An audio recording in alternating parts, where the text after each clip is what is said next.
Most of my adult life, as has Representative Katie Dempsey. David is part of a very large family that's been in our community for many generations. They have a history of service and community involvement that spans more than a century. The reason I didn't know David in high school, besides him being a few years younger than me, was that his father answered the call to military service during the early days of World War II and made a career of the Army. David's father was a highly decorated Army officer who stormed the Utah Beach on D-Day and went on to serve in Korea and Vietnam. David is a military kid who went to 17 different schools before his family returned home to settle down. May explain some things. He graduated from West Rome High School in 1976 and shortly after graduation followed in his father's footsteps and joined the Army, serving in the 82nd Airborne from 1977 till 81. David, I've always wondered about people who willingly jump out of a perfectly good airplane. After service, David felt a call to Christian ministry and attended Covington Seminary, where he received his pastoral training. He went on to serve a number of smaller churches in the Floyd County area as a bivocational pastor until he found his true calling, which is that of chaplain to our law enforcement community. He has served as chaplain for the Floyd County Sheriff's Office for the past 34 years. He also serves our E911 personnel, our Metro Drug Task Force, and our SWAT teams. He's a member of our Critical Incident Stress Management team and teaches emotional survival for our law enforcement community. He is also a senior chaplain emeritus with the Georgia Sheriff's Association and was appointed by Governor Sonny Perdue as chaplain for the Homeland Security. And he also is a pastor to Essential Church, which is a church that ministers primarily to our law enforcement community. David is always there to give counsel and comfort when an officer is involved in an accident, a shooting, a high-speed pursuit, or a stressful incident that is part of the realities of law enforcement. On a personal note, David and particularly his daughter Amy were there for us when my wife and I lost our teenage daughter in an auto accident in her sophomore year of high school. You see, Amy and Rebecca were best friends from kindergarten onward. So right before the funeral, Amy asked me if she could sing a song, and in the midst of our grief, we knew she was hurting too. She sang a beautiful tribute to our daughter, "Friends Are Friends Forever." I did not know at that time how well she could sing, but Amy and her husband Josh now have a dynamic music ministry, and they are currently serving at First Baptist Brunswick, and I think you're watching online. Did I mention that service seems to run in this family? I had the unfortunate privilege, however, to return the love and comfort when David's older daughter, Ashley, was severely injured in an auto accident with a drunk driver and passed away some years later from complications caused by the accident. You see, David knows how to minister, and he knows what it's like to be ministered to. David is married to Teresa Thornton. They have 5 children and 13 grandchildren. Teresa and our Floyd County Sheriff, David Robertson, are here at the Capitol today accompanying David and watching online from my office. It is now my privilege to introduce our pastor for today, my friend, Chaplain David Thornton.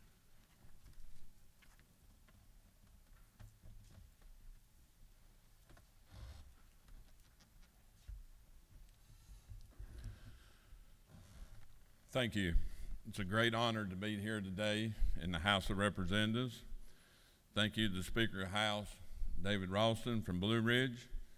I have the honor of having a river house up in McCaysville, so I'm one of his good taxpayers along with that. Thank you. The Honorable Eddie Lumsden is a dear friend. One thing that Eddie mentioned that our families crossed paths with his daughter when she passed, and Amy, my daughter, when we had our first, when I had our first grandchild. She was named Rebecca after Eddie's daughter, and she now attends Berry College as an electronic aeronautical engineer and going to Auburn afterwards. But thank you, Eddie. And to Miss Katie Dempsey, District 13, a true heart of a servant to our community, and I'm thankful for both of you. I'm thankful for the House of Representatives of the great state of Georgia. God be with you, lead you always. We are truly blessed by your leadership. Matthew 5:9 said, "Blessed are the peacemakers, for they shall be called the children of God." The definition of blessed is invoke divine favor upon, asking God to look favorably on, or express or feel gratitude or thankful. A peacemaker is a person who brings about peace, especially by reconciling adversaries. The question is, what is your calling? And as Eddie told you, my calling is to be a chaplain that ministers to law enforcement, public safety, and to public servants. I also teach a class on emotional survival that I've shared in a lot of your counties, in 21 different counties, where we go in with our CISM teams and debrief and help out when officers are killed in the line of duty. There was 542 officer deaths nationwide last year, including 375 to COVID and nationally, and there was 110 deaths by gunfire or violent crime. Georgia had 49 officers that were killed in the line of duty. And then the tragic part is, to add to all that total, we lost 171 deputies and officers to suicide. So you see that the job I have as a chaplain that I take seriously. I travel many areas of the state and community to do that, because I believe in what the calling is when it said, "Blessed are the peacemakers, for they should be called the children of God." George Washington had a motto that he said, "Deeds, not words." And I try to do that in my ministry and what we do in the community, and I'm sure you do here in the House of Representatives. Another thing that he mentioned, 3 things that prompt men to regularly discharge their duty in time of action: natural bravery, hope of a reward, and third is fear of punishment. The blessed, the peacemakers, they're called the children of God. In Titus chapter 3, verse 1, my brother was one of the sheriffs that I served under for 5 sheriffs, and he had this hanging in his office, and they said, "This is what you need to know to be a sheriff or be in public service." And it says in Titus chapter 3, reminds them to be subject to rulers, to authorities, to be obedient, to be ready for every good deed. We're blessed as peacemakers and called the children of God when we honor, pray, and lift up lawmakers to God each and every day. That is my duty as a Christian. That's my duty as a chaplain. That's my duty in law enforcement and one another, to pray for you to pray for me, and we pray for our country. Romans 13:1, another scripture that says, "Let every person be subject to governing authorities, for there's no authority except from God, and those that exist have been instituted by God." My closing thoughts are this: I need to pray for myself. I need to pray for my family. I need to pray for my community. I need to pray for the deputies and officers I serve. I need to pray for the House of Representatives of the great state of Georgia. I need to pray for our nation. I need to pray for unity of fellowship through Christ my Savior. Isaiah 41:10 says this. It said, "Fear not." He said, "I am with you. Fear not, I am with you. Be not dismayed, for I am your God. I will strengthen you. I will help you. I will uphold you with the right hand of righteousness." So thank you to the Speaker of the House, David Ralston, my representative and friend Eddie Lumpston, and the representative and friend Katie Dempsey, to the House of Representatives. I pray God's strength, God's speed, and guidance to us all. And if you would, I'd have you join us in our prayer. As we pray, it says, "God, we come before your throne of grace and mercy. We thank you for your Son and our Savior, Jesus Christ. We acknowledge you in every aspect of our life and our government throughout the history of our great state and nation. I pray with a heart of love and mercy for each representative in this legislative house. I pray for the Democrats, the Republicans, the men and women alike. Lord, we pray for the work and the people of the great state of Georgia. In praying, we ask for a hedge of protection for all our public servants, military, and all our frontline personnel. God, your grace is sufficient for every need. Praying for our governor, the Senate, the House of Representatives, and all the agencies that represent this great state. We thank you, Jesus, our Savior and Lord, and in his grace we say amen. Would you join me in the pledge? I pledge allegiance to the flag of the United States of America and to the republic for which it stands, one nation, under God, indivisible, with liberty and justice for all. Thank you, sir. Doorkeepers will unlock the doors.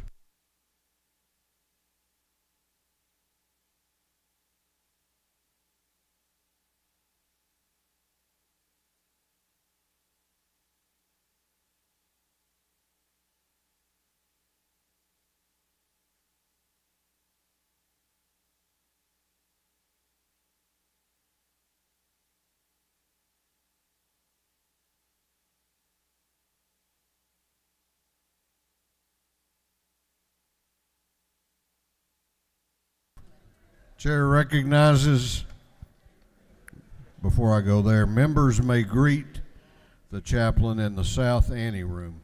Chair recognizes the chairman, Chairman Hogan, the chair of the Committee on Information and Audits. Thank you, Mr. Speaker.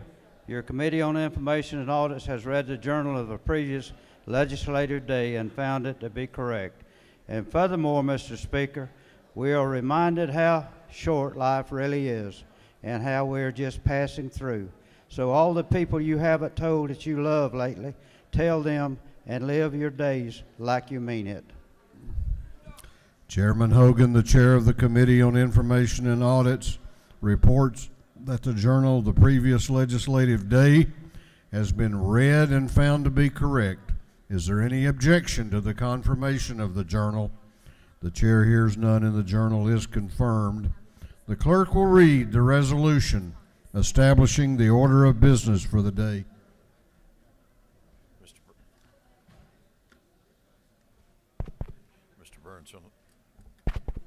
Mr. Burns, the 159th moves the following be established as the order of business under the first part of the period of unanimous consents.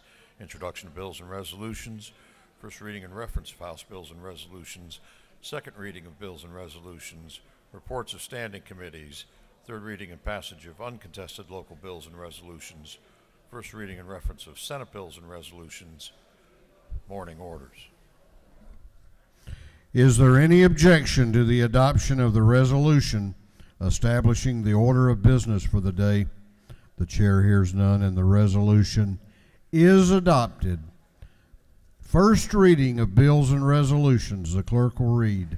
House Bill 1375 by Representative Moore of the 95th, Wilson of the 80th, Oliver of the 82nd, Kendrick of the 93rd, Dreyer of the 59th, and others. Bill being titled Act to Amend Chapter 9 of Title 34 of the Official Code of Georgia Annotated relating to workers' compensation. Industry and Labor. House Bill 1376 by Representative Moore of the 95th, Cooper of the 43rd, Carpenter of the 4th, Rich of the 97th, Gullett of the 19th. Bill being titled Act to Amend Article 13 of Chapter 2 of Title 26 of the Official Code of Georgia Annotated relating to food service establishments. Agriculture and Community Affairs. House Bill 1377 by Representative Burchett of the 176th, Corbett of the 174th, Rhodes of the 120th, Smith of the 18th, Gunner of the 8th. Bill being titled Act to Amend Article 1 of Chapter 7 of Title 4080 of the Official Code of Georgia Annotated relating to general provisions relative to income taxes. Judiciary. House Bill 1378 by Representative Jaspers the 11th, Powell of the 32nd, Ballinger the 23rd, Ridley the 6th, Tarvin the 2nd, and others. Bill being titled Act to Amend Part 3 of Article 4 of Chapter 11 of Title 16 of the Official Code of Georgia Annotated relating to carrying and possession of firearms. Public Safety and Homeland Security. House Bill 1379 by Representative Corbett of the 174th, Ridley the 6th, Burchett of the 176th, Hogan of the 179th, and Rhodes of the 120th. Bill being titled Act to Amend Title 35 of the Official Code of Georgia Annotated relating to law enforcement officers and agencies. Motor Vehicles. House Bill 1380 by Representative Corbett of the 174th, Houston of the 170th, Smith of the 133rd, Burchett of the 176th, and England of the 116th. Bill being titled Act to Amend Chapter 7 of Title 48 of the Official Code of Georgia Annotated relating to income Ways taxes. and Means. House Bill 1381 by Representative Stevens, 164th, England of the 116th, Corbett of the 174th, Watson of the 172nd, Jaspers the 11th, and others. Bill being titled Act to Amend Chapter 80, Title 36 of the Official Code of Georgia Annotated relating to general provisions applicable to counties and municipal corporations. Governmental Affairs. House Bill 1382 by Representative Stevens, the 164th, England, and the 116th, Corbett of the 174th, Watson of the 172nd, Jaspers the 11th, and others. Bill being titled Act to Amend Code Section 3662A 21 of the Official Code of Georgia Annotated relating to required training on development and redevelopment programs. Governmental Affairs. House Bill 1383 by Representative Walensky the 79th, Abstration of the 104th, Oliver of the 82nd, Rich of the 97th, Holcomb of the 81st, and others. Bill being titled Act to Amend Article 2, Chapter 19 and Title 45 of the Official Code of Georgia Annotated relating to Fair Employment Practices Act of 1978. Judiciary. House Bill 1384 by Representative Jenkins, the 132nd, Camp of the 131st, Green of the 151st, Jaspers the 11th, Knight of the 130th. Bill being titled Act to Amend Code Section 8.2.23 of the Official Code of Georgia Annotated relating to amendment and revision of codes generally. Agriculture and Consumer Affairs. House Bill 1385 by Representative Anderson of the 10th, Taylor of the 173rd, Rich of the 97th, Gaines of the 117th, Lumsden of the 12th, and others. Bill be titled an act to amend Chapter 36 and Title 36 of the official code of Georgia annotated relating to annexation of territory. Governmental Affairs. House Bill 1386 by Representative Carson of the 46th, Smith of the 133rd, Corbett of the 174th, Seaball of the 34th, and Ullowitz of the 42nd. Bill be titled an act to amend Chapter 8 of Title 48 of the official code of Georgia annotated relating to sales and use taxes. Ways and House Means. Bill 1387 by Representative Collins of the 68th, Green of the 151st, Powell of the 32nd, Corbett of the 174th, Bonner of the 72nd. Bill be titled an act to amend Title 40 of the official code of Georgia annotated relating to motor vehicles and traffic. Motor Vehicles. House Bill 1388 by Representative Burchett of the 176th, Corbett of the 174th, LaHood of the 175th, Watson of the 172nd, and Gullett of the 19th. Bill be titled an act to amend Code Section 913-142 of the official code of Georgia annotated relating to requirements of an official legal organ. Judiciary. House Bill 1389 by Representative Anulowitz of the 42nd, Wen of the 89th, Bodie of the 62nd, Allen of the 40th, Oliver of the 82nd, and others. Bill be titled Act to amend Chapter 5 of Title 34 of the official code of Georgia annotated relating to sex discrimination in employment. Industry and Labor. House Bill 1390 by Representative Anulowitz of the 42nd, Smith of the 18th, Bodie of the 62nd, Evans of the 57th, Tankersley of the 160th, and others. Bill being titled an act to amend Chapter 5 of Title 34 of the official code of Georgia annotated relating to sex discrimination in employment. Industry and Labor. House Bill 1391 by Representative Gunner of the 8th, Lever of the 33rd, Burchett of the 176th, Smith of the 18th, Bodie of the 62nd, and others. A bill being titled an act to amend Article 2, Chapter 12 of Title 17 of the official code of Georgia annotated relating to public defenders. Judiciary Non-Civil. House Bill 1392 by Representative Gunner of the 8th, Smith of the 18th, Momptown of the 17th, Fleming of the 121st, Jones of the 47th, and others. Bill being titled an act to amend Article 1 of Chapter 3, Title 35 of the official code of Georgia annotated relating to general provisions regarding the Georgia Bureau of Investigation. Special Committee on Election Integrity. House Bill 1393 by Representative Bonner of the 72nd, Washburn of the 141st, Powell of the 32nd, Crow of the 110th, Wiedauer of the 119th. Bill being titled an act to amend Part 2 of Article 3, Chapter 3, Title 38 of the official code of Georgia annotated relating to judicial emergency. Judiciary. House Bill 1394 by Representative Byrd of the 20th, Gilligan of the 24th, Carpenter of the 4th, Gamble of the 15th, Scoggins of the 14th, and others. Bill being titled an act to amend Chapter 12 of Title 31 of the official code of Georgia annotated relating to control of hazardous conditions. Health and Human Services. House Bill 1395 by Representative McLaurin of the 51st, Gullett of the 19th, Momptown of the 17th, and Gravely of the 67th. Bill being titled an act to amend Code Section 4321 of the official code of Georgia annotated relating to application for first certificate of title for motor vehicles. Motor Vehicles. House Bill 1396 by Representative Yurt of the 152nd, Gullett of the 19th, Gunther of the 8th, Barton of the 5th, Collins the 68th, and others. Bill being titled an act to amend Chapter 32 and Title 36 of the official code of Georgia annotated relating to municipal courts. Judiciary. House Bill 1401 by Representative Bard of the 103rd, Gamble of the 15th, Smith of the 18th, Seabow of the 34th, and Wade of the 9th, and others. Bill being titled an act to amend Chapter 2 and Title 21 of the official code of Georgia annotated relating to primaries and elections generally.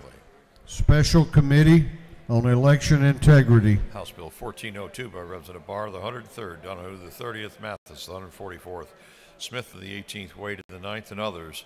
The bill being titled an act to amend Chapter 2 and Title 21 of the official code of Georgia annotated relating to elections and primaries generally.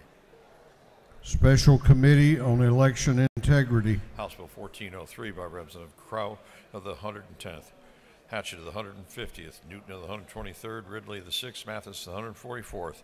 Bill being entitled Act to amend Code Section 31647 of the official code of Georgia annotated relating to exemptions from Certificate of Need requirements. Special Committee on Access to Quality Health Care. House Bill 1404 by Representative Pruitt of the 149th, Hatchett of the 150th, Cooper of the 43rd, Watson of the 172nd, Jaspers of the 11th, and others. Bill being entitled an act to amend Article 7, Chapter 4, Title 49 of the official code of Georgia annotated relating to medical assistance generally. Health and Human Services. House Bill 1405 by Representative Roberts of the 52nd, Washburn of the 141st, Crow of the 110th, Dreyer of the 59th, and Parrish of the 142nd. Bill being titled Act to amend Title 36 of the Official Code of Georgia Annotated relating to local governments. Governmental Affairs. House Bill 1406 by Representative Martin of the 49th and Jones of the 47th. Bill being titled Act to amend Code Section 3666-4 of the Official Code of Georgia Annotated relating to hearings on proposed zoning decisions. Governmental Affairs. House Resolution 818 by Representative Lumsden of the 12th, Dempsey of the 13th, Barton of the 5th, Tarvin of the 2nd, Cameron of the 1st. A resolution honoring the life and memory of Mr. Bobby Lee Cook and dedicating an intersection in his memory.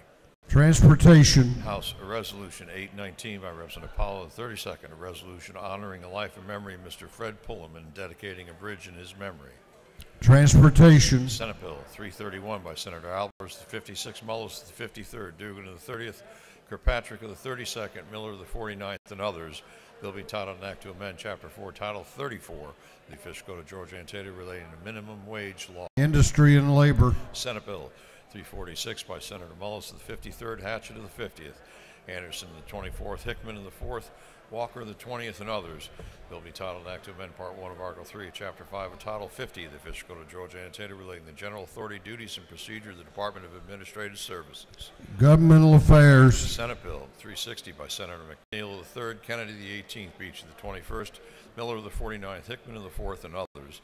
Bill being titled Act to amend Code Section 16.5.102 of the Official Code of Georgia Annotated relating to exploitation and intimidation of disabled adults. Judiciary, non-civil. Senate Bill 404 by Senator Albers of the 56th, Robertson of the 29th, Mullis of the 53rd, Gooch of the 51st, Beach of the 21st, and others. A bill to be entitled to Act to amend Article 3 of Chapter 11 of Title 31 of the Official Code of Georgia Annotated relating to emergency medical services personnel. Public Safety and Homeland Security. That completes first readers. Second reading of bills and resolutions. The clerk will read. House Bill 1371 by Representative Jaspers of the 11th, Watson of the 172nd, Corbett of the 174th, England of the 116th, Campbell of the 171st. A bill relating to general provisions regarding health. House Bill 1372 by Representative Smith of the 133rd, Parsons of the 44th, Burns of the 159th, Frazier of the 126th. A bill relating to protection, fire protection and safety. House Bill 1373 by Representative Bodie of the 62nd, Carpenter of the 4th, Douglas of the 78th. A bill relating to general provisions applicable to counties, municipal corporations, other governmental entities. House Bill 1374 by Representative Stevens of the 164th, a bill to provide for the creation of one or more community improvement districts in the city of Bloomingdale. House Bill 1397 by Representative Williams of the 168th, Stevens of the 164th, a bill to amend an act creating a Board of Education of Liberty County. House Bill 1398 by Representative Belton of the 112th, Lewis Ward of the 109th, Crow of the 110th, Henderson of the 113th, a bill to provide a homestead exemption from City of Covington ad valorem taxes. House Bill 1399 by Representative Holly of the 111th, Knight of the 130th, a bill to provide a homestead exemption from City of Locust Grove ad valorem taxes.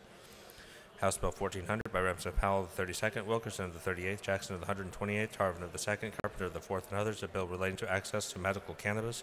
House Resolution 798 by Representative Maynard of the 56th, Gravely of the 67th, Powell of the 32nd, Lim of the 99th, Jackson of the 128th, a resolution creating a joint study committee for cannabis waste disposal and recycling.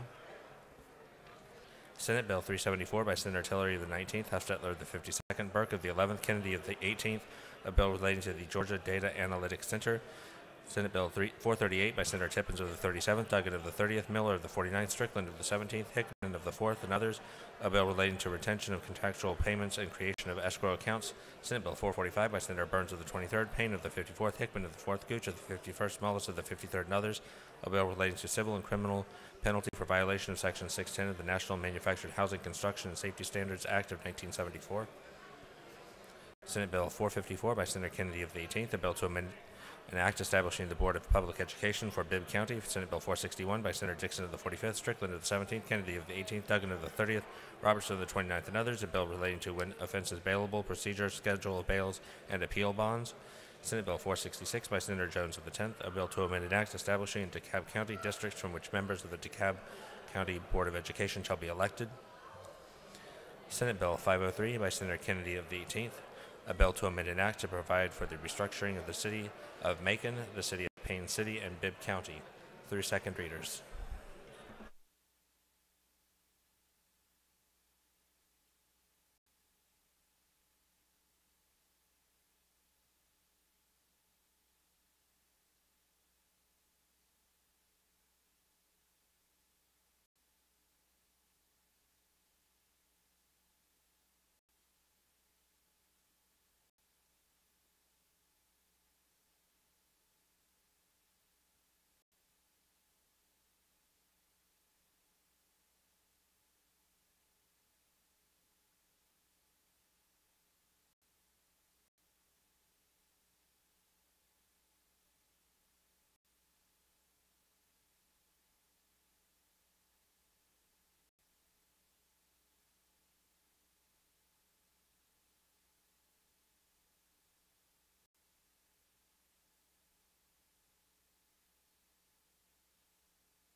Reports of standing committees. The clerk will read. Representative Jan Tankersley, the 160th District Chairman of the Committee on Intergovernmental Coordination Local, submitted the following report. Mr. Speaker, your Committee on Intergovernmental Coordination Local has had on consideration the following bills of the House and instructed me to report the same back to the House with the following recommendation. House Bill 1340 do pass. House Bill 1341 do pass. House Bill 1367 do pass. House Bill 1368 do pass. House Bill 1370 do pass. Respectfully submitted, Representative Jan Tankersley, the 160th District Chairman. That completes the reading of the reports of standing committees.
We're going on now to the local calendar. Going on to the local calendar, third reading and passage of uncontested local bills.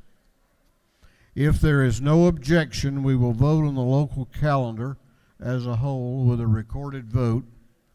Hearing none, it is so ordered. The clerk will read the local calendar. House Bill 1340 by Representative Werkheiser, the 157th City of Glenville. House Bill 1341 by Representative Camp of the 131st, Pike County. House Bill 1367 by Representative Tarver of the 2nd, Walker County. House Bill 1368 by Representative Dukes of the 54th, Miller County.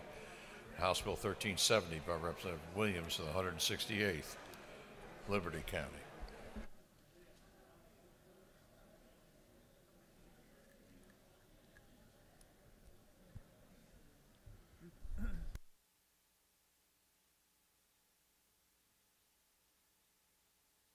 Is there any objection to the previous question being ordered on the local calendar? The chair hears none. The previous question is ordered. Is there any objection to agreeing to the report of the committee, which was favorable to the passage of the bills? The chair hears none. The report of the committee is agreed to. Shall these bills now pass? All those in favor of the passage of the bills on the local calendar will vote aye. Those opposed will vote no, and the clerk will unlock the machine.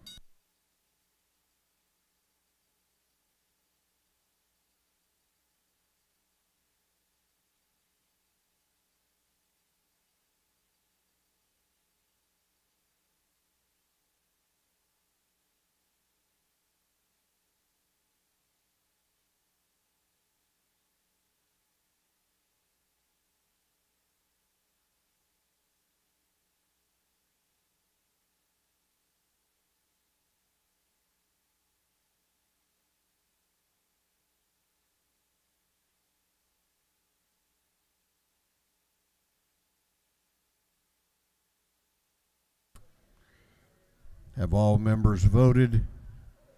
Have all members voted? If so, the clerk will lock the machines on the passage of the bills on the local calendar. The ayes are 143. The nays are 5. These bills, having received the requisite constitutional authority, are therefore passed. What purpose does Chairman Tankersley rise? I rise to make a motion, Mr. Speaker. State your motion. I move that we immediately transmit the local calendar to the Senate.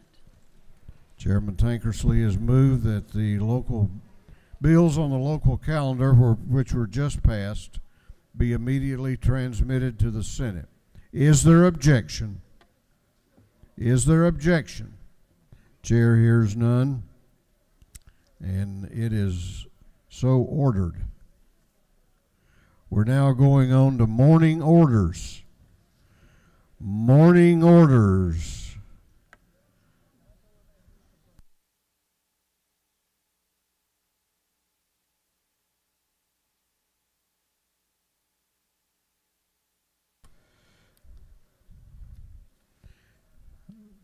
All right, members will please give attention to the members speaking in the well on morning orders. We're going to go for 1 minute each. 1 minute. Chair recognizes Representative Taylor, Chairman Taylor, for a morning order. Thank you, Mr. Speaker. Members of the House, it is with a heavy heart that I share that Thomasville and South Georgia lost a legend this weekend, Lloyd Eckberg. Lloyd began his Thomasville Chamber of Commerce career in 1963 and served for over 25 years. He was a visionary in community development. Under his leadership, our chamber contributed immensely to the extraordinary growth in technology and industry that we've seen in Thomasville and Thomas County. We enjoyed unprecedented growth from his and the chamber's strategy. He started many new programs, built an industrial park, did our leadership programs, wonderful, wonderful visionary. Over the years, he served on numerous boards, both statewide and local. And even in his retirement, he continued to serve as a community news article writer and also on a weekly program. He will be missed. Please join me in a moment of prayer. Thank you.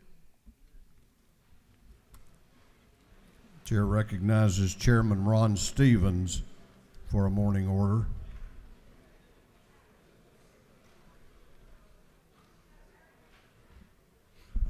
Thank you, Mr. Speaker. It is also with a heavy heart today that we mourn the loss of one of our great Savannah people, one of our great Georgians in Georgia, and Joel Cash Williams. Joel was born in December 19th in 1942 as a wee 14-pound baby boy in the family kitchen table in Decula, Georgia. He was valedictorian of his class in 1950 in Decula High School, and he went on to graduate magna cum laude from Shorter College. Bachelor of Arts in History. While at Shorter, he was the parliamentarian. chorus. He sang chorus, of course, there, and attended Walter F. George School of Law at Mercer University, where he was the first honor graduate in 1967. Joel left Washington, D.C. after he was serving under the Attorney General, first for the state of Georgia and then on for Richard B. Russell as chairman of the Appropriations Committee. 74 to 85, he acted as chief lobbyist for the federal legislative branches of government for the industry, serving for the sugar industry and the treaties for all the countries there. Ladies and gentlemen, would you take just a moment of silence for, as we remember Joel Cash Williams. Thank you. Chair recognizes Representative Kelly for a morning order.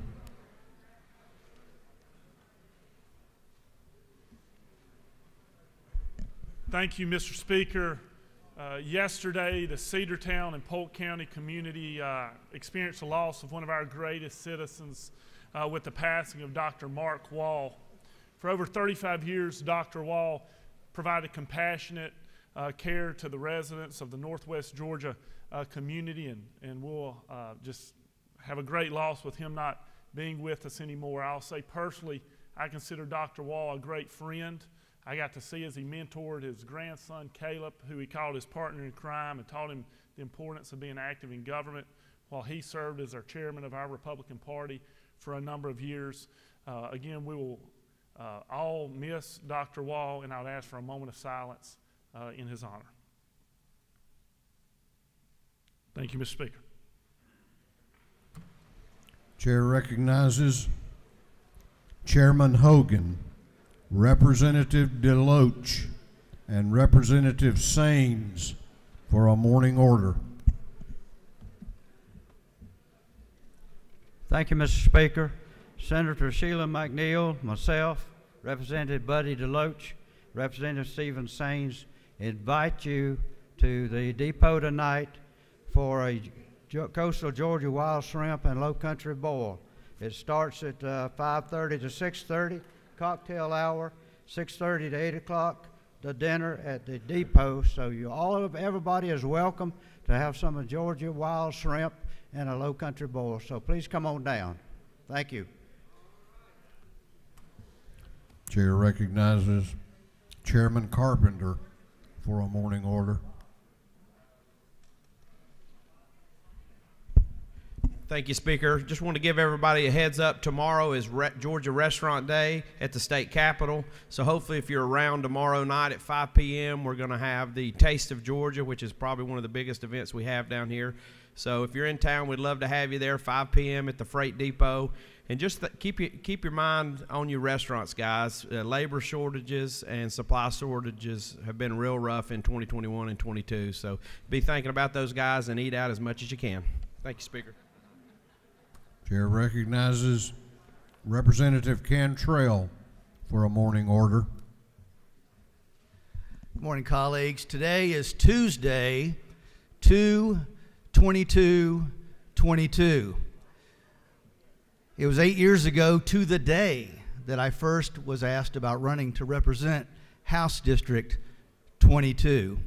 But 36 years ago to the day, I made one of the best decisions of my life, and that was to marry Jane Cantrell. We've been married 36 years today, and I was told by Chairman Watson that I would earn a lot of brownie points by making this statement today. So happy anniversary to the love of my life, Jane Cantrell.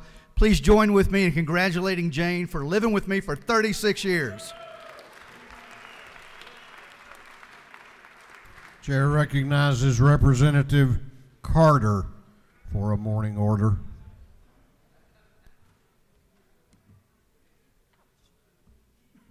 Thank you, Speaker Ralston. Good morning, colleagues. For my moment in Black history, I want to share with you about Mr. Harry T. Moore and his wife, Harriet Sims. They married December 25th, 1926 in Florida. Harry was an educator and his wife was a teacher. He was promoted to principal in a local Titusville school, and she taught well, he taught up until 9th grade, and then the school was closed after 6 months due to some segregation issues. But what I want to bring to your attention is his home was bombed Christmas night. And Christmas was also their anniversary. He died in the hospital, and 9 days later, his wife passed. They are considered the first martyrs in the modern civil rights movement and the first of a couple to be assassinated for civil rights. Thank you for my moment of history. I yield the well. Chair recognizes Representative Bazemore for a morning order.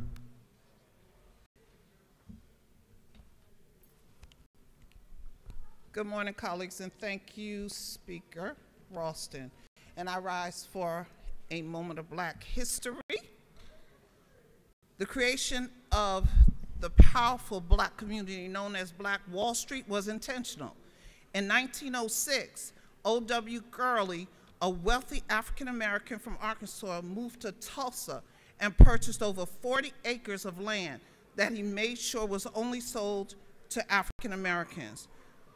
This modern, majestic, sophisticated, and unapologetic Black community boasted of banks, hotels, cafes, closures, movie theaters, and contemporary homes.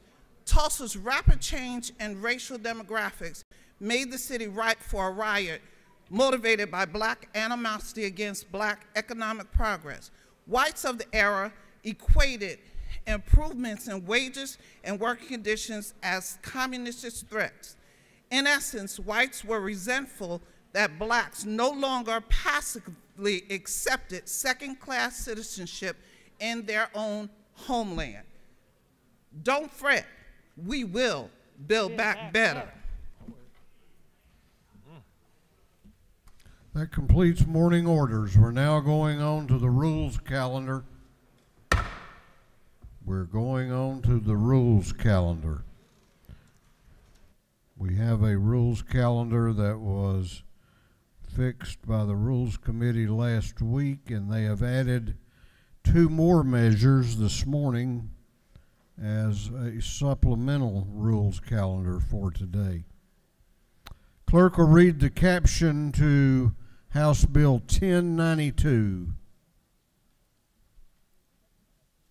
House Bill 1092 by Representative Cooper, the 43rd, to be entitled an act to amend Article 2 of Chapter 4, Title 17 of the Official Code of Georgia Annotated relating to arrests by law enforcement officers generally, so as to revise provisions relating to the arrests of pregnant women. This bill having been referred to the Committee on Health and Human Services, that committee recommends that this bill do pass.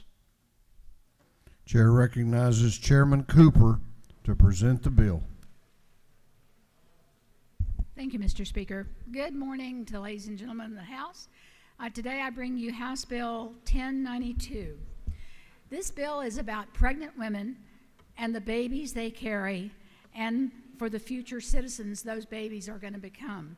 But these are women in a really difficult situation.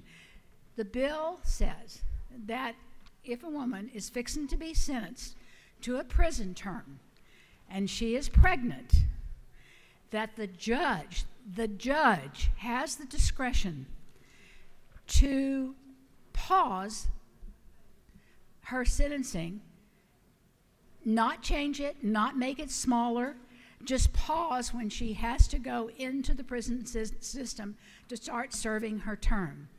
It allows that the judge can say that the woman can stay out of prison until 6 weeks postpartum. Now, this does not come without certain stipulations. The woman has to check in with the court. They have to get prenatal care. If they have a problem like with drugs, the judge can put an ankle bracelet on them.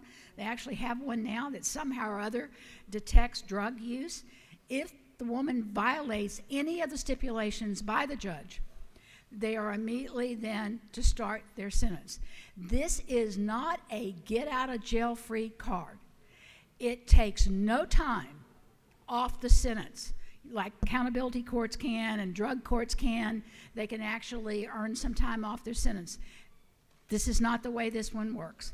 It just delays the time that the woman is going to have to be in our penal system. And I will tell you now that despite how hard they're trying, our penal system for pregnant women is below standard. Women do not see the physicians or care that they need. They do not get the medications that they need and the vitamins, and they are not given an adequate diet. And we still have women that are being shackled when they are pregnant. So this bill will also save the state money, although that is not the purpose for it, because we will not have all the extra cost of having these women in our prison system. That's the bill, and if there's any if there are no questions, Mr. Speaker, I'll yield the well and ask for a favorable vote from the House members.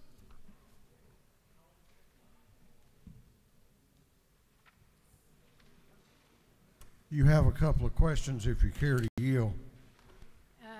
I'll take one or two, Mr. Speaker.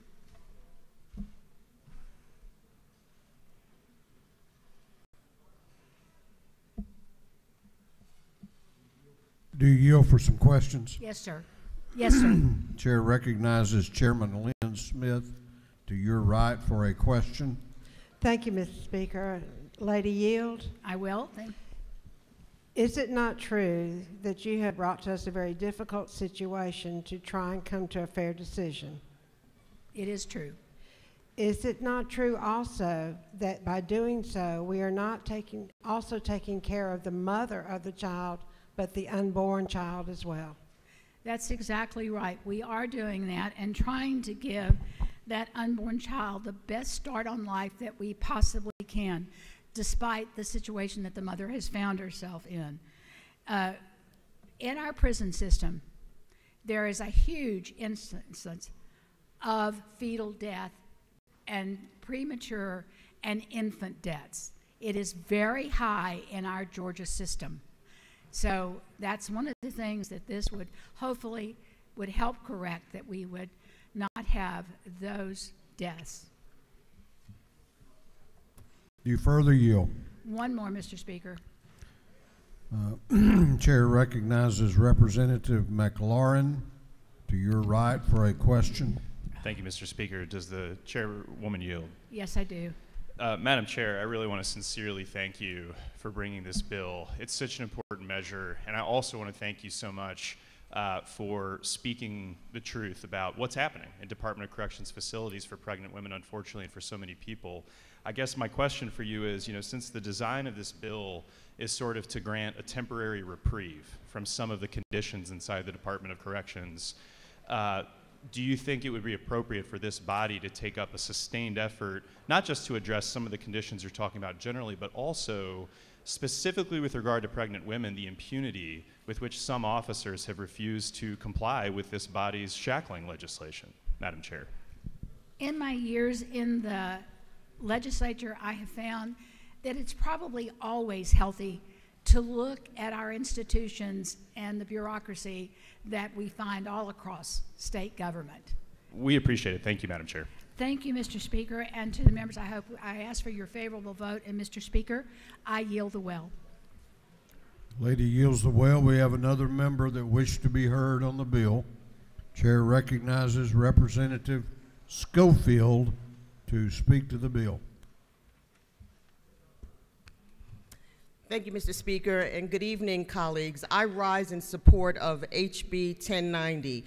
This bill, and you heard a number of great things or things that it does, but this bill is an avenue for pregnant women to receive the prenatal care throughout their pregnancy, and for that I'm proud, because for over 3 years, I've worked with Pamela Wynn, the founder of Restore Her, hearing testimonies and diverse experiences of incarcerated women, current and post-incarceration. I'm happy that this bill is before the body. I proudly and publicly acknowledge the countless hours of work that Pamela Wynn of Restore Her and contributions made by my colleagues, Representative Park Cannon, and Representative David Dreyer in addressing important issues such as the anti-shackling, incarcerated women, and today's piece of legislation for pregnant incarcerated women. Surely teamwork speaks volumes. And finally, to Chairman Cooper, I acknowledge her addressing this issue of incarcerated women and being a leader, taking the lead and honoring her commitment to Pam and bringing the good bill to the House floor. So I ask you to support this great work by the work of many for voting yes on this bill. And Mr. Speaker, I yield the well.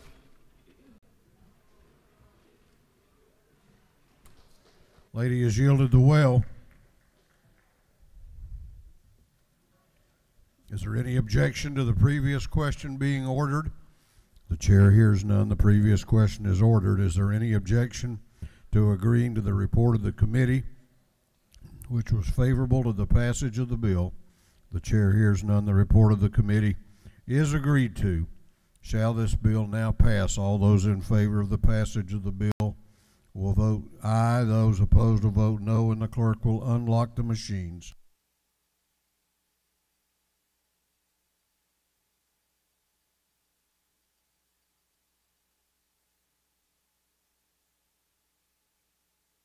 What purpose does Representative Kenner rise?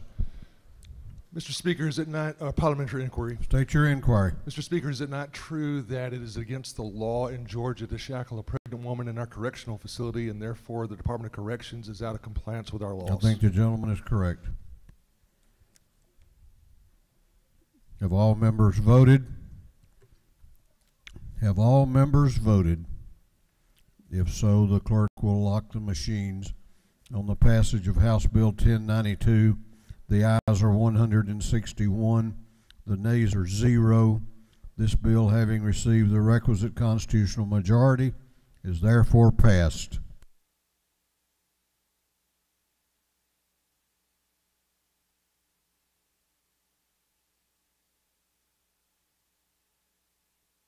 Clerk will read the caption to House Bill 1195.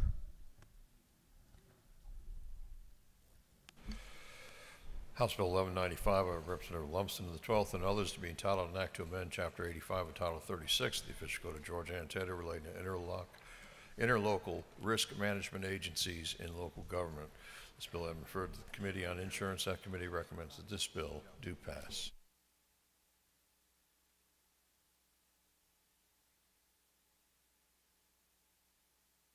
Chair recognizes Representative Lumsden to present the bill.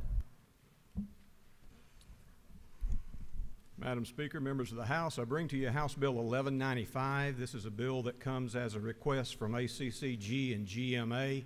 By definition, they are the only two interlocal agencies in state government. All insurance carriers by code are required to file an annual audit using generally accepted accounting principles with the Insurance Commissioner's Office.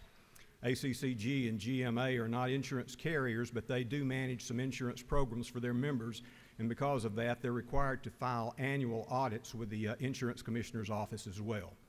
ACCG uses and has used statutory accounting for decades. It's very similar to the generally accepted accounting, but it's slightly more conservative approach than the generally accepted accounting is.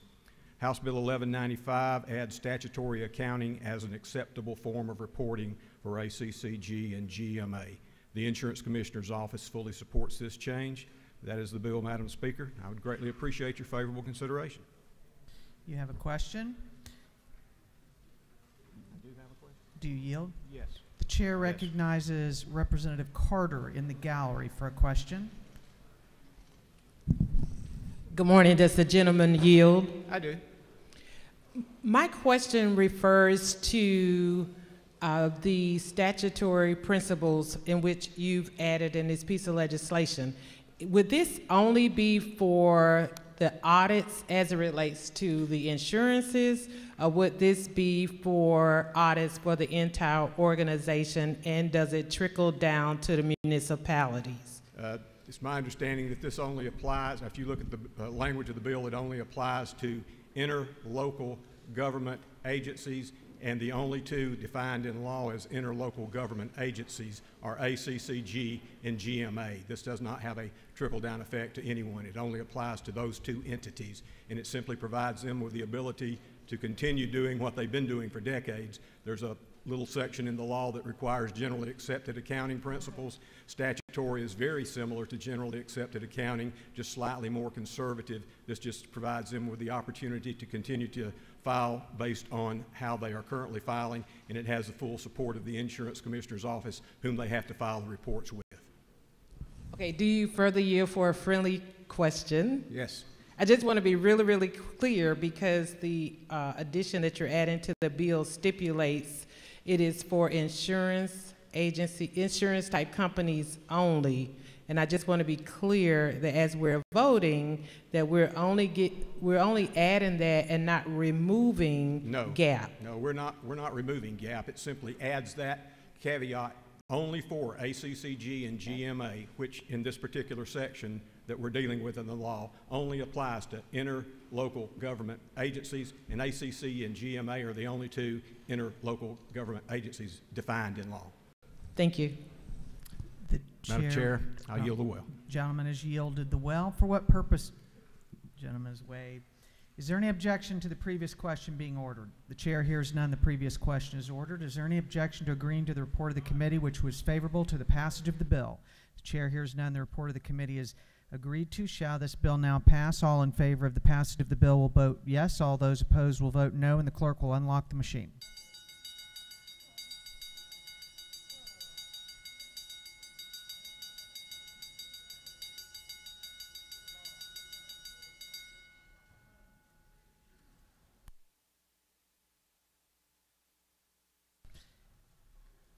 Have all members voted?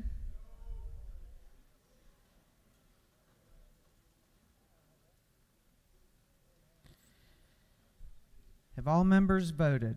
If so, the clerk will lock the machine. On the passage of the bill, the yeas were 157, the nays were 0. The bill, having received the requisite constitutional majority, is therefore passed. Clerk will read the caption to House Bill 1148.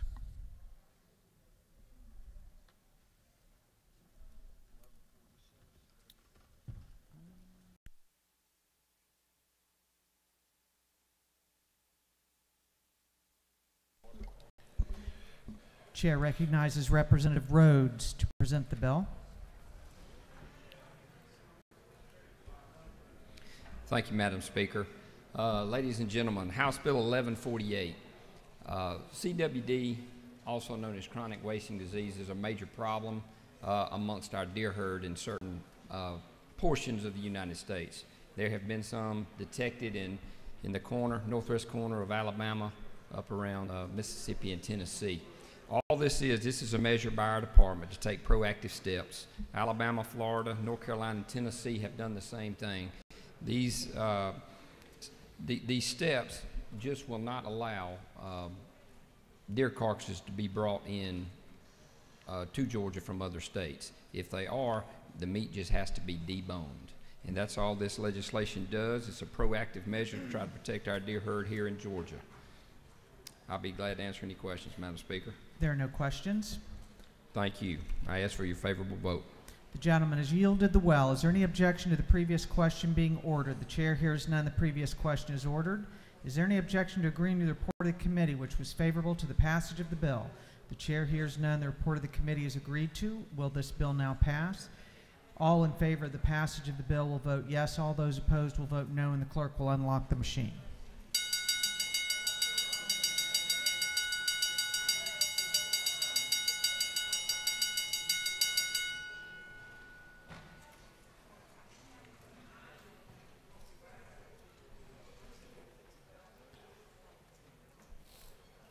Have all members voted? Have all members voted? If so, the clerk will lock the machine. On the passage of the bill, the yeas were 156, the nays were 0. The bill, having received the requisite constitutional majority, is therefore passed. Clerk will read the caption to House Bill 1086. House Bill 1086.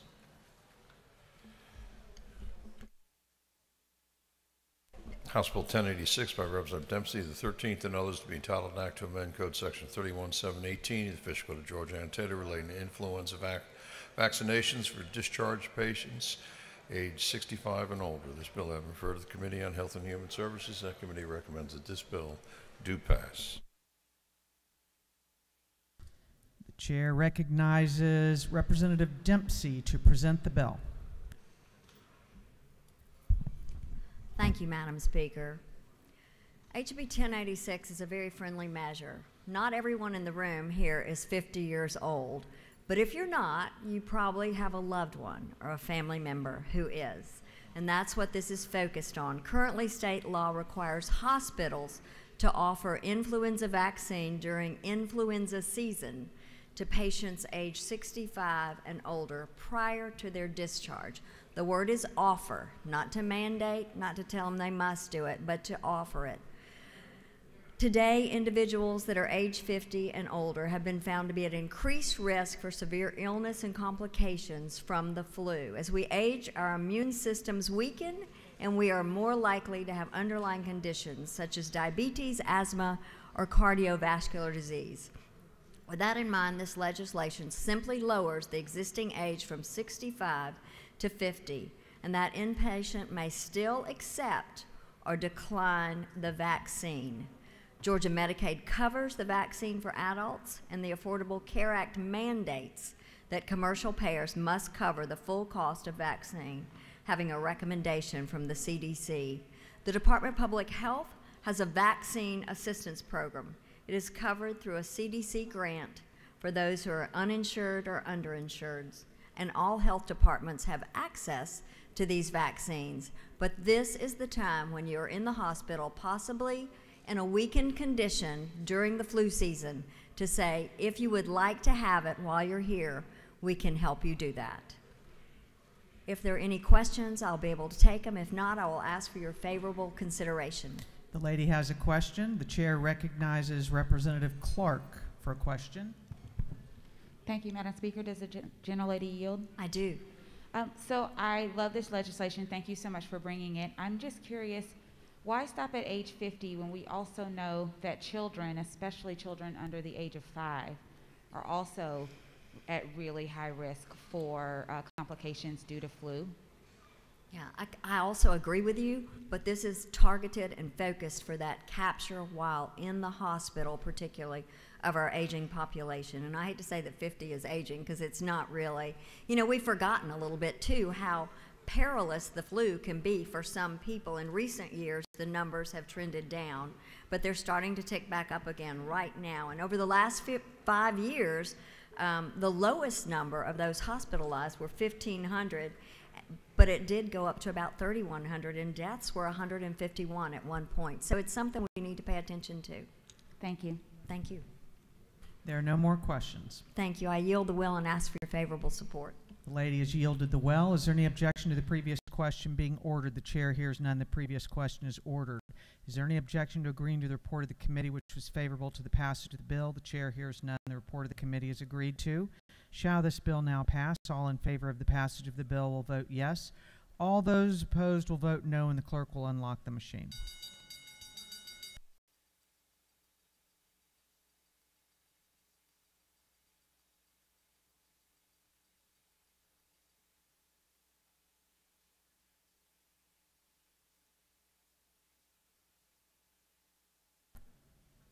Have all members voted? Have all members voted? If so, the clerk will lock the machine. On the passage of the bill, the yeas were 153, the nays were 3. The bill, having received the requisite constitutional majority, is therefore passed. Clerk will read the caption to House Bill 1192. House Bill 1192. House Bill 1192 by Representative Cooper, the 43rd, and others to be entitled an act to amend Article 7, Chapter 4, Title 49 of the Official Code of Georgia Annotated relating to medical assistance generally, so as to require the Department of Community Health to submit a Section 1115 waiver request to the Federal Centers for Medicare and Medicaid Services. This bill having been referred to the Committee on Health and Human Services. The committee recommends that this bill do pass by committee substitute. Chair recognizes Representative Cooper to present the bill. Thank you, Madam Speaker. To my House colleagues, thank you very much for the last vote on 1092, and somehow or other I got another bill at 1192, so they are different. So I bring you House Bill 1192, and it is a direction to the public health or the department to ask Medicare and Medicaid, the Department of Medicaid and Medicare, for a waiver so that we can move Georgia citizens that are HIV positive and 138% below the poverty level onto our Medicaid program. Now let me explain this to you. This is not about gay people. It's not about white people or African American people or pink or purple. HIV and AIDS affects everyone. It does not respect anybody as far as being a possible carrier. And since Representative Cantrell's not coming back anymore, I'm going to give him a little present. I hope he's here. But another group that it affects are our elderly and assisted living who still like to get a little whoopee. Is he here? So, and they don't discriminate sometimes where they get that little bit of whoopee. And so we have actually had runs of HIV positive people showing up in our assisted living facilities and nursing homes. Here's how HIV works, and this is a Department of Public Health bill. If a person is HIV positive, there's sort of two stages. They're HIV positive, and then they move on into full-blown AIDS if they are not treated. When a person is in full-blown AIDS, it costs the state 3 times what it will cost to have an HIV person treated. 3 times. And when a person is in full-blown AIDS, we are required by law to put them on our Medicaid program because they become classified as disabled. So what this will do, when people are treated, when they are HIV positive, that will keep their viral load down and to get it to 0. If a person with HIV has a 0 viral load, which occurs all the time when they are on their medicine, then they cannot infect another person with AIDS. And we begin the process of eradication of this illness.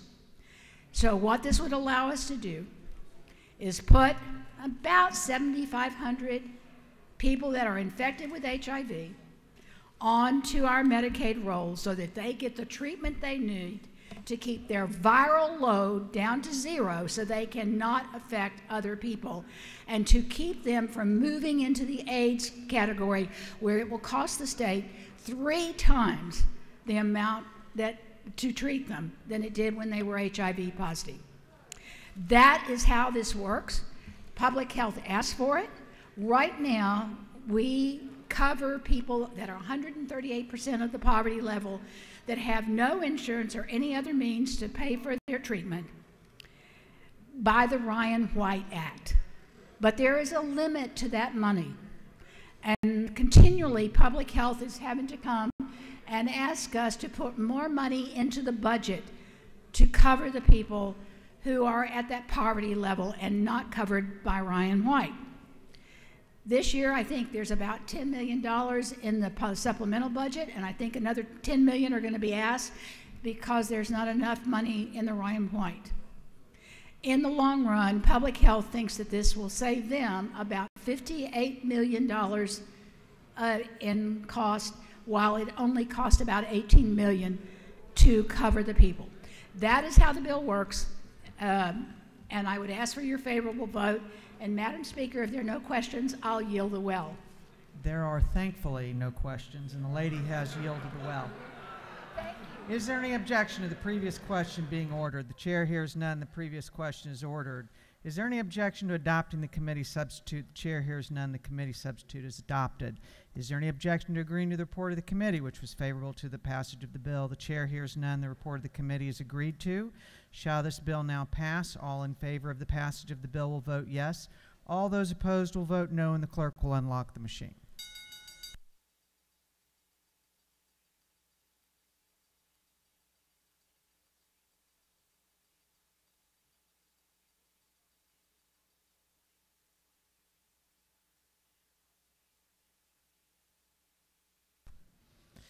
Have all members voted?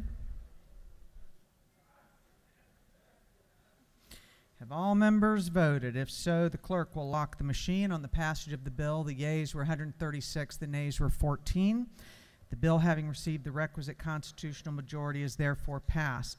Clerk will read the caption to House Bill 1146. 1146. House Bill 1146 by Representative Lott of the 122nd and others to be titled an act to amend Title 40 of the Official Code of Georgia annotated relating to motor vehicles and traffic so as to provide for vehicles operated by certain law enforcement to be equipped with flashing or revolving lights which are primarily blue in color. This bill having referred to the Committee on Public Safety and Homeland Security, that committee recommends that this bill do pass.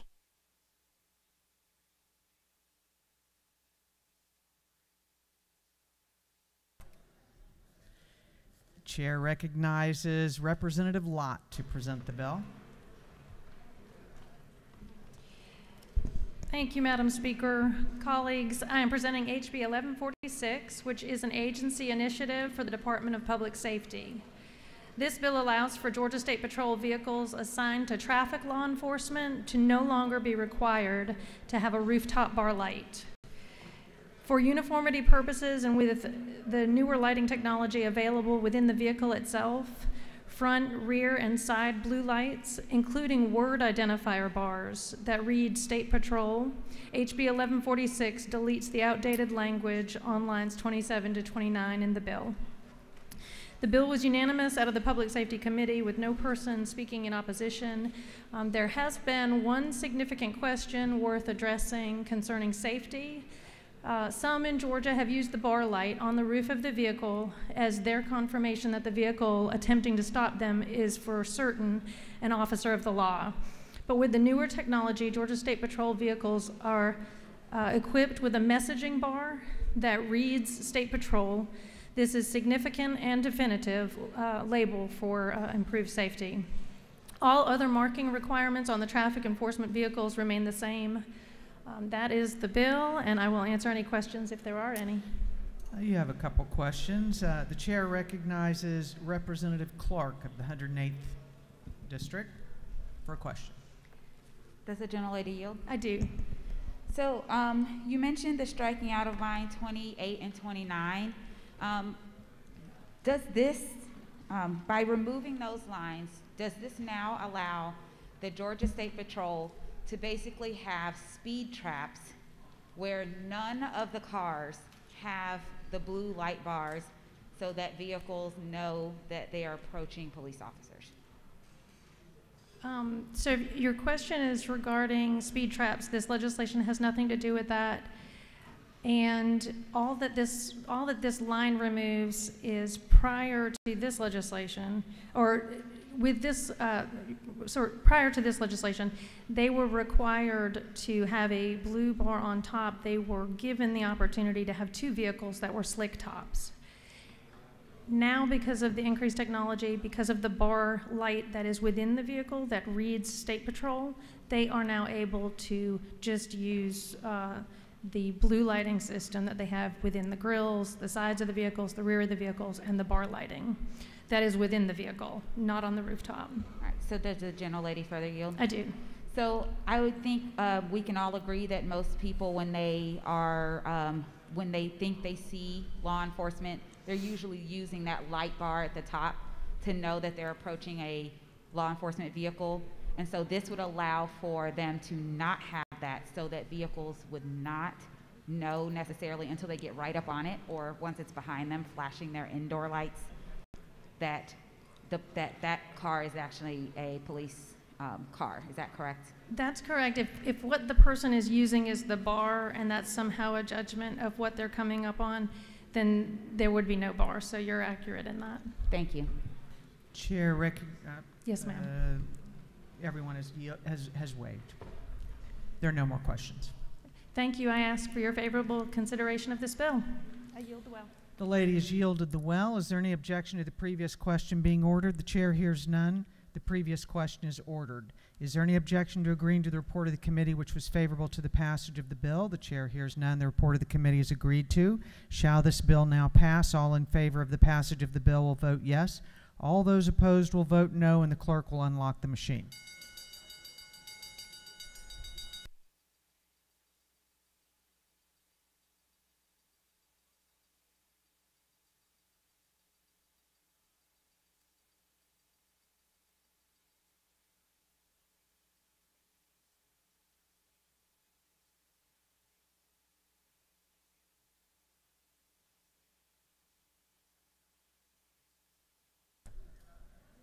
Have all members voted? Have all members voted?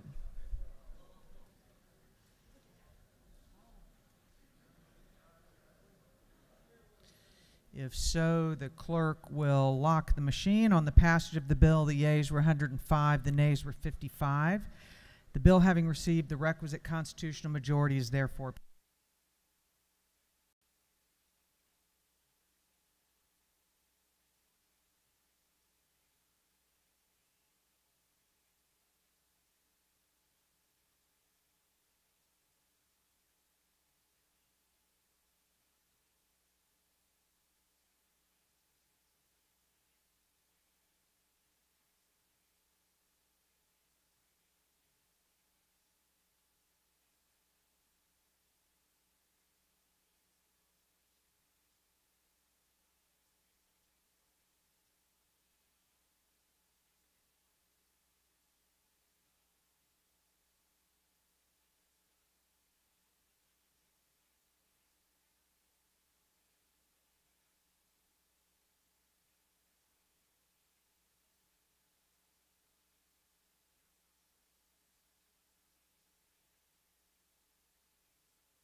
Clerk will read the caption to House Bill 1361.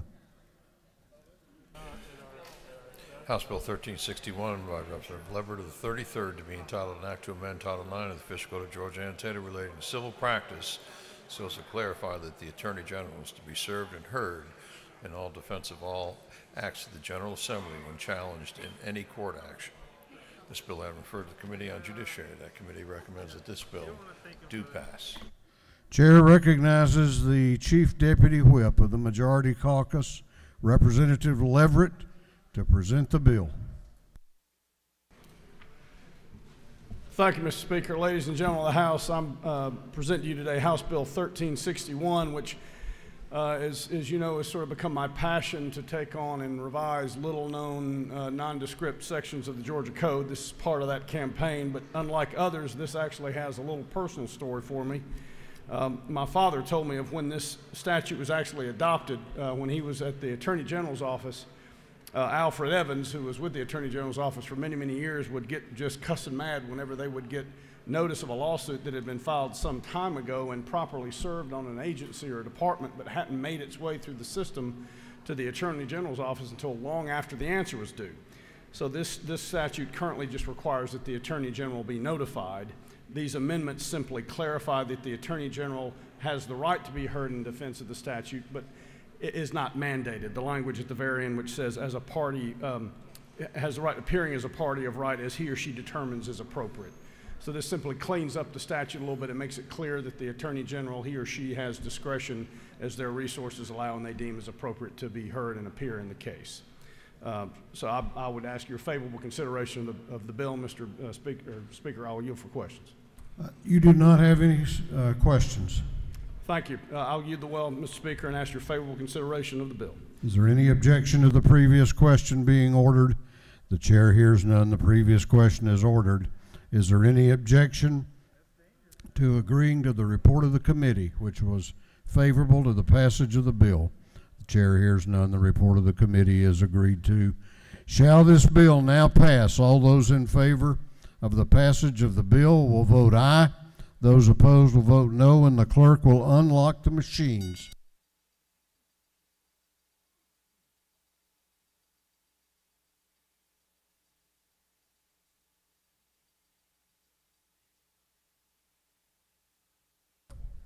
Have all members voted?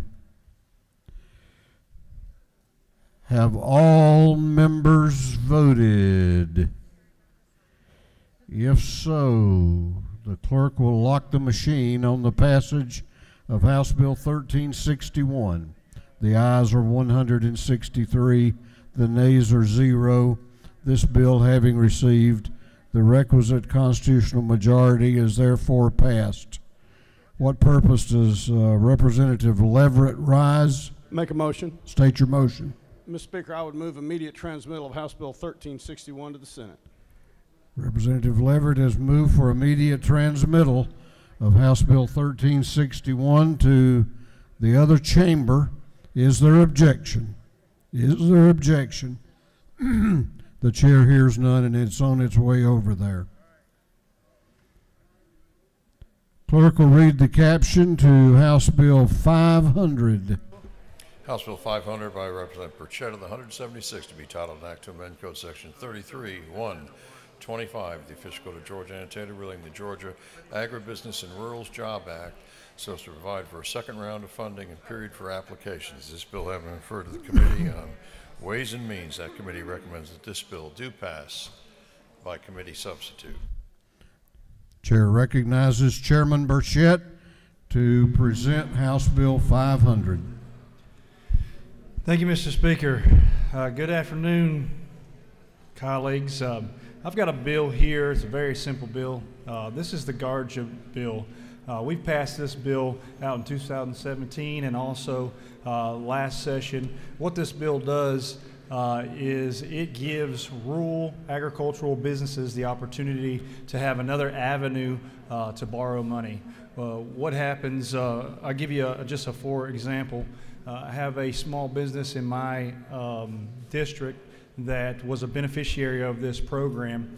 The program says that you must be turned down by a traditional lender first before you can take advantage of this type of lending.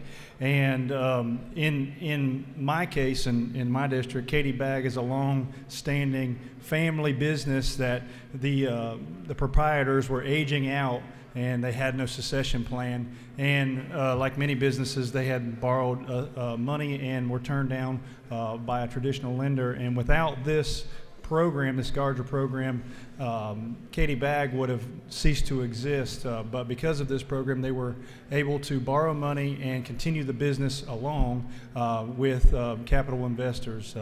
This is a very simple bill. It's a program that has worked very well for rural Georgia. And I'm asking that you once again go with me and send it over to the Senate, and hopefully the Senate puts it out instead of holding us up. So with that, I'll yield for questions, Mr. Speaker. You have a couple of questions if you care to yield. Yes, sir, I'll yield. Chair recognizes Representative Meeks to your right for a question. Thank you, Mr. Speaker. Does the gentleman yield? Yes. Thank you. Why are we going from a $5,000 to a $25,000 application fee? We're increasing the fee for these lenders so that they have to pay more into the program. All that money comes back to the state. It's the money that they're investing and getting a return on, we're asking that they pay us that money back. So it's more beneficial for the state. Does the gentleman further yield? Sure. Yes, sir. Just to make sure I'm clear, so that $25,000 is paid by the lender, not by the applicant? That's correct. Okay. Thank you.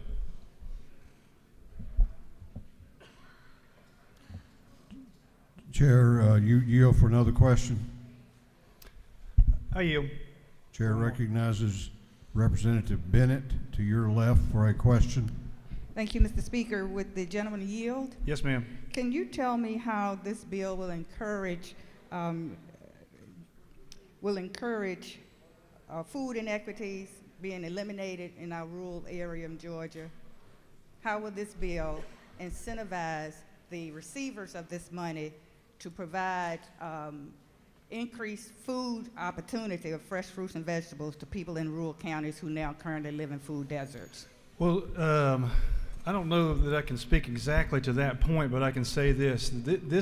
This lending provision only goes to Georgia businesses and their mom and pop businesses. So a business such as a farm would qualify for the GARJA program. So you could lend, they could borrow money from this program to continue their operations of, if they're a fruit and vegetable grower, then they can continue to do that. Or if they're a packer of those vegetables, they can also continue to do that. So they would be able to take advantage of this lending program.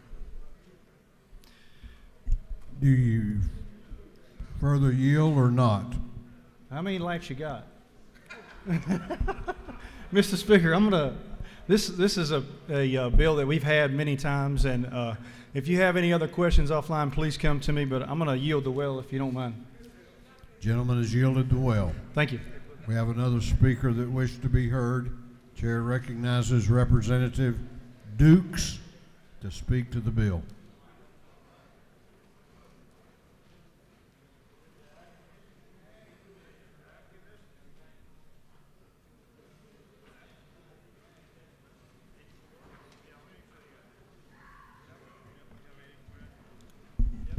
Thank you, Mr. Speaker.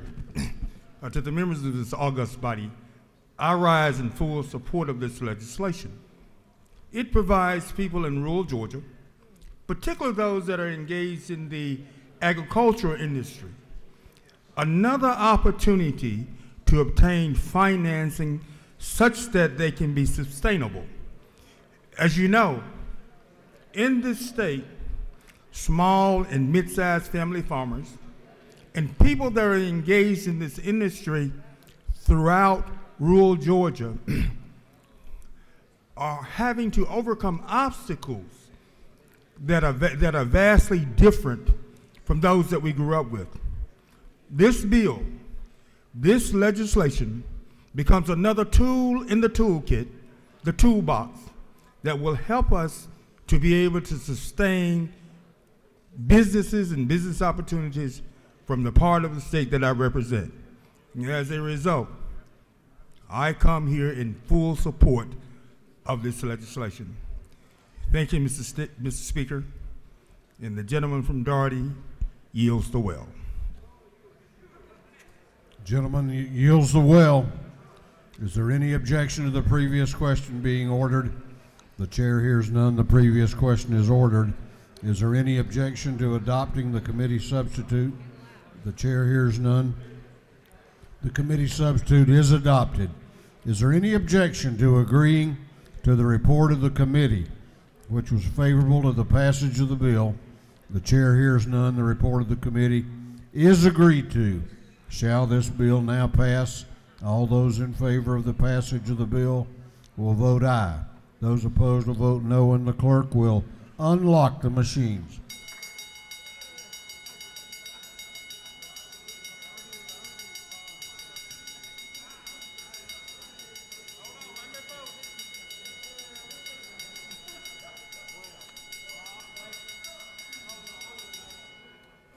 What purpose does Representative Wade rise? Pursuant to Rule 133, may I be excused from this vote? Gentleman has that right. Journal will so reflect. What purpose does Representative Wilson rise? Parliamentary inquiry, Mr. State your inquiry. Mr. Speaker, is it not true that there's no provision in this bill to even evaluate the effectiveness of this tax credit? I think you should have taken that up with the author of the bill prior to him getting in the well. Have all members voted? Have all members voted? If so, the clerk will lock the machines on the passage of House Bill 500, The ayes are 153. The nays are 11. This bill, having received the requisite constitutional majority, is therefore passed. House Bill 961 will be postponed until the next legislative day.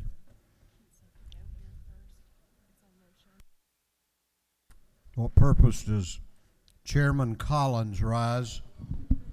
To make a motion. State your motion. I'd like to ask that Senate Bill 84 be moved from the Public Safety Homeland Security Committee to the Retirement Committee.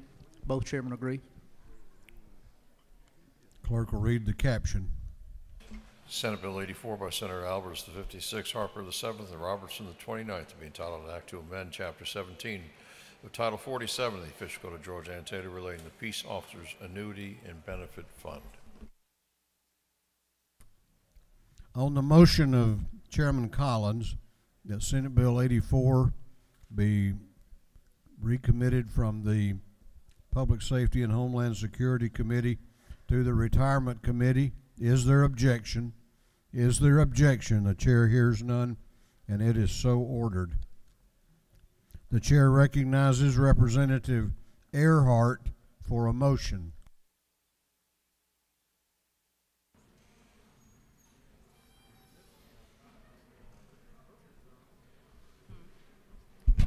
Thank you, Mr. Speaker. I move to agree to the Senate substitute to HB 826. Representative Earhart moves that the House agree to the Senate substitute to House Bill 826. The clerk will read the caption. House Bill 826 to be entitled an act to incorporate the city of Lost Mountain.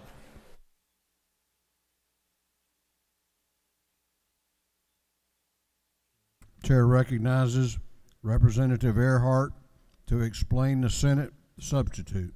Thank you, folks. You recall we passed HB 826 out of this body last week. Small change was made in the Senate. Essentially what it does is it takes the mayor from being one of a 6-member city council and creates that position separately so that we now have a six-member city council structure with a separate mayor who shall be elected by all the eligible voters of the city. I ask for your favorable consideration, and Mr. Speaker, I yield the well. The lady has yielded the well. On the lady's motion that the House agree to the Senate substitute to House Bill 826, all those in favor will vote aye. Those opposed will vote no, and the clerk will unlock the machines. What purpose does Representative Anulowicz rise? Parliamentary inquiry. State your inquiry. Yes, Mr. Speaker, thank you. Is it not true that one of the other changes addressed by the Senate, and actually I would say perhaps tweaked by the Senate, addresses the issue that myself and many of my colleagues tried to point out when this bill was in the House, that the current version of the bill now does require clearly that all members must live within their city council districts? If the lady so states. What purpose does Chairman Setzler rise? Parliamentary inquiry, Mr. Speaker. State your inquiry. I was going to state what the lady so articulately said, that many of the questions raised here earlier have been addressed by the Senate, and I would ask for overwhelming bipartisan support of this bill. Have all members voted? Have all members voted? If so, the clerk will lock the machines on the passage of House Bill 826, or on the lady's motion that the House agree to the Senate substitute, House Bill 826. The ayes are 98, the nays are 64, and this House has agreed to the Senate substitute. What purpose does Representative Earhart rise?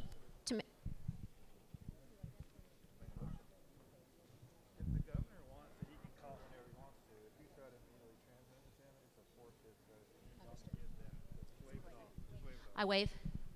She waives. Clerk will read the caption to a group of privileged resolutions.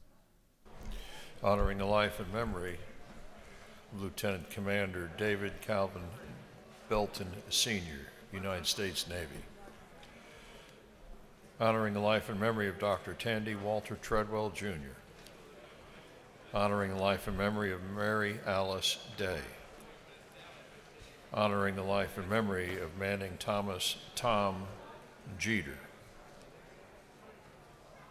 Commending the Punchline Comedy Club on its 40th anniversary, recognizing and commending Tom M. Risco, commending and congratulating Ludell Williams, recognizing and commending Reverend Dr. Clyde Hill, recognizing and commending Cherie Hobson Matthews on her outstanding public service as Henry County's county manager, commending Reverend Eric George Vickers Sr., recognizing and commending the Georgia State University Panther Band, recognizing and commending Thomas Harrison, congratulating and commending Jerry Conter, congratulating and commending Carolyn Helene Cook for receiving the 2022 Yellow Rose Nikki T. Randall Service Leader Award,